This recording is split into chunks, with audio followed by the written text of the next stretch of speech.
Warning: our YouTube channel and its videos may contain scenes, language, and content that may not be appropriate for all audiences.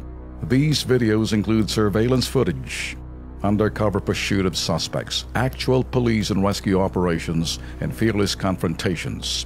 If you do not approve of the content, please do not watch our videos.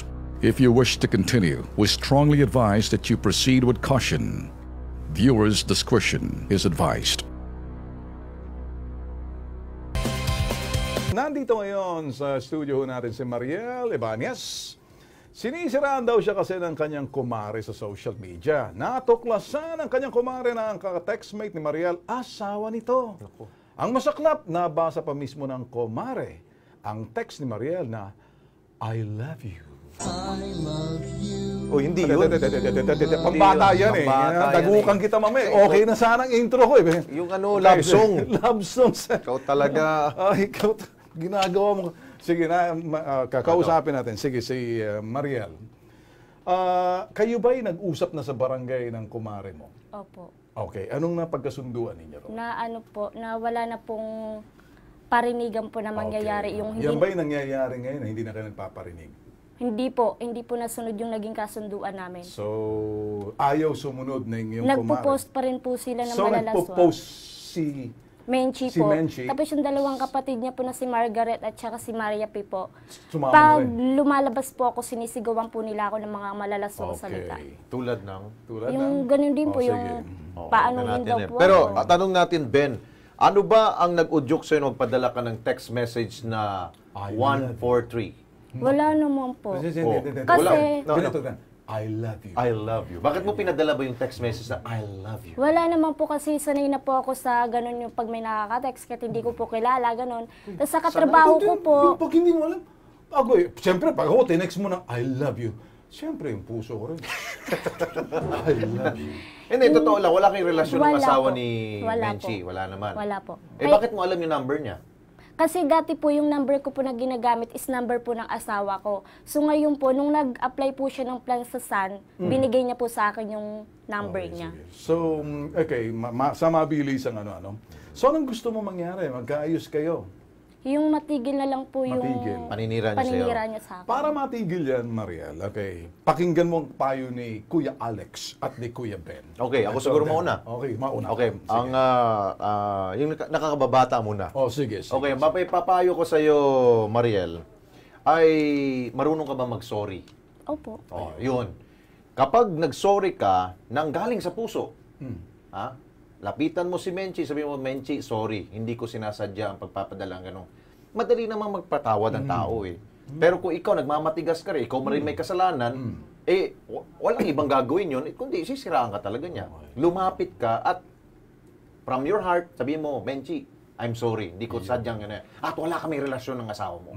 Ganun. Maintindihan ka nun. Alright. Yan, ayos ko sa akin. Okay ba yung advice ko sa'yo? Ako naman. Ito naman si Sige, Kuya sige. Ben. Okay, si Kuya Ben gano'n rin. Pumunta ka roon sa kumare mo, kasama si kumpare. Yun. Sasabihin mo, yung pagpapadala ko ng I love you, walang laman yun. Ngayon, kung maintindihan ng kumpare mo na hindi mo siya kilala, sabihin niya ngayon sa kumare mo na, huwag mo na siyang awayin. Yun naman parang wala naman laman yun. So si kumpare, makakatulong sa'yo, yung ka-textmate mo na pinadalhan mo ng I love you. Yun. Ngayon, sasabihin mo sa kanya, I love you pa rin, pero ngayon alam ko na, I like you na lang. So, ngayon, kung masabi mo yun, tutulong sa'yo si kumpare mo. Para naman maibsan yung galit at selos ng iyong kumare. Di ba? Yeah. Dahil marapit ng Pasko, padalhan mo siya ng bibingka, padalhan mo siya ng puto. Di ba? Padala ka ng peace offering. Ayun. Sabihin mo, dadalhin mo kanyang, sino ba ninginang ka ba sa anak niya? Opo. O di punta ka, dalhin mo yung gift. Sabihin mo, alang-alang sa Pasko. Baka hindi ka siguro bibigyan ng gift sa inaanak mo. Yun Hindi na. po. Ngayon, balikan mo yung inaanak Ngayon mo. pa Sabi lang, mo, balikan mo. idadaan mo sa inaanak. Sabi mo, itong regalo ko sa'yo. Makikita nung kaaway mo na si Menchi, uy, mabait pala to si Maria. Saka si Menchi, bigyan mo rin ng regalo. Ayun. Pero si Mister, si kumpare, huwag. Baka magagalit yun eh. Yun ang dahilan eh. No. Okay na ba sa'yo? Pati si Menchi, sana kung nanonood si Menchi, Menchi, Okay. kung hingi naman ng tawad si Mariel sa'yo, patawarin mo na. Ang Diyos nga nagpapatawad. Tayo pa mga tao. Oo. Alam natin, nagkakamali minsan ng isa, pagbigyan mo naman. Okay. Anong pangalan ng kumpare mo? Si Rinaldo Rabonggi po. Reynaldo! Makinig ka! Reynaldo! Alang-alang sa Pasko! Tulungan mo naman si kumare na naiipit ngayon dahil ikaw ang dahilan ng sigalot. Ito'y alang-alang sa Kapaskuhan at para magkaroon ng katahimikan, si kumare mo at yung misis mo na pagbatiin mo na ikaw ang naging dahilan. Yun. Ikaw ang pinadalhan ng I love you. Ikaw ang tumanggap. Kaya sasabihin mo naman, Reynaldo, sa iyong misis, Wala yun. I love you. Yun. Hindi para sa kay Mariel. bagkos para sa misis mo. Okay ba sa iyon? Para sa diwa ng Pasko, Ayan. magkaisa kayo. Okay na ba tayo? Para mabuo. Kilos pronto bang ginawa namin ni Kuya Alex? Tsaka ni Kuya Ben? Yes po. Okay. Hindi kaya ng barangay ninyo, kayo talaga mga barangay. Mga barangay talaga. Tinutulungan nyo dapat yung mga ganito. Dadaan pa dito sa Kilos Pronto. Pero okay na yun. Nagbigay ko kami ng aming pong mga munting advice Ayun. sa mga ganito pong hidwaan na magkapitbahay. Approve na ba sa'yo? Opo. Okay. Di sabihin mo na lang doon sa kay... Ngayon mismo sa ere. Sige, Sabihin mo doon sa kumare mo, mag-apila ka. Alang-alang. Sige, dito ka humirap. Sige, sabihin mo na lang. Sa kumare. Menchi. Para po sa kumari ko kay Menchi Lastimado, inuulit ko, sorry, hindi ko naman sinasadya. Yung sa akin lang, sana tigilan nyo na yung paninira nyo sa akin sa social media. Kasi apektado na lahat. Nagkukulong na lang ako kasi wala na akong mukhang maiharap.